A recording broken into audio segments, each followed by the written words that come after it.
What's for dessert? Bread pudding.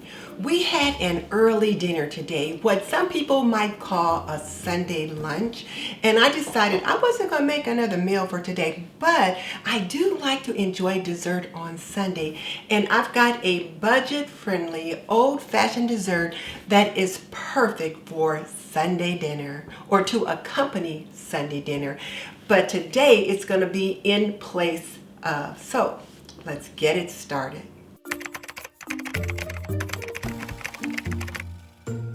This video is brought to you by Aprondiva. Pretty and practical, we believe that an apron can be a homemaker's best accessory. Visit us at www.aprondiva.com. When I was a girl, my mom used to make bread pudding. It was one of the ways that she found to use up leftover bread that was a little bit stale, and maybe milk that just wasn't quite as sweet as it used to be. So she would make us some bread pudding, and it would be for Sunday dessert. And we absolutely loved it. And we didn't get it often, but we certainly treasured it when we did. So today I'm making bread pudding for me and my husband, and we're going to enjoy it tonight for dessert. I had a loaf of cranberry walnut bread. It's a sweet bread that I really enjoy, but it was starting to get a little bit dry, so I thought I would use that for the bread pudding. So one of the things that I needed to do was to cut it up into about 1-inch cubes.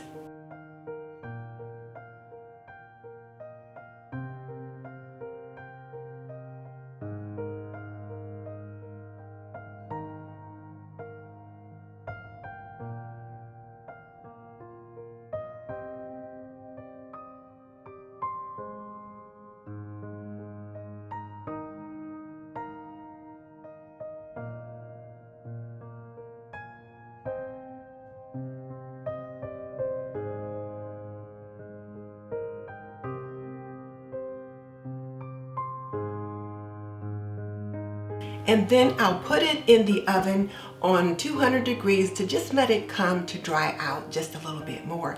Now, you don't have to use sweet bread. You can just use plain old white bread, but you want to use a whole loaf if you can, one that has not already been cut up.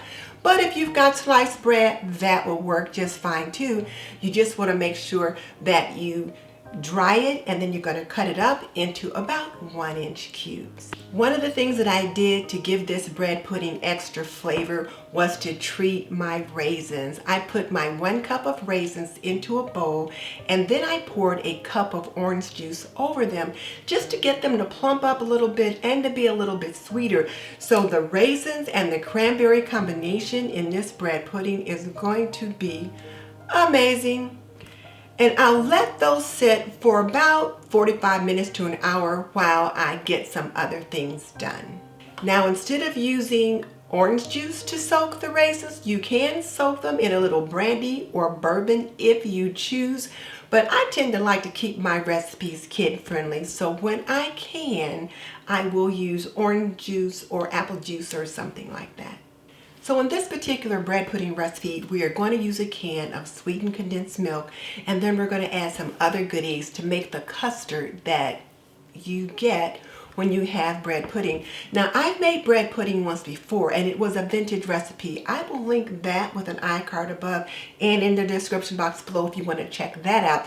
That particular bread pudding was from one of my vintage cookbooks, and was it ever delicious? Probably the hardest part to this recipe is cutting the bread into cubes and then putting the bread into the custard mixture and letting it soak, because I'm in such a hurry to get it done. I just didn't want to have that extra wait time. But it's important that you put the bread cubes into the custard mixture so that it can soak up all of that goodness.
For more homemaking and budget desserts, click here.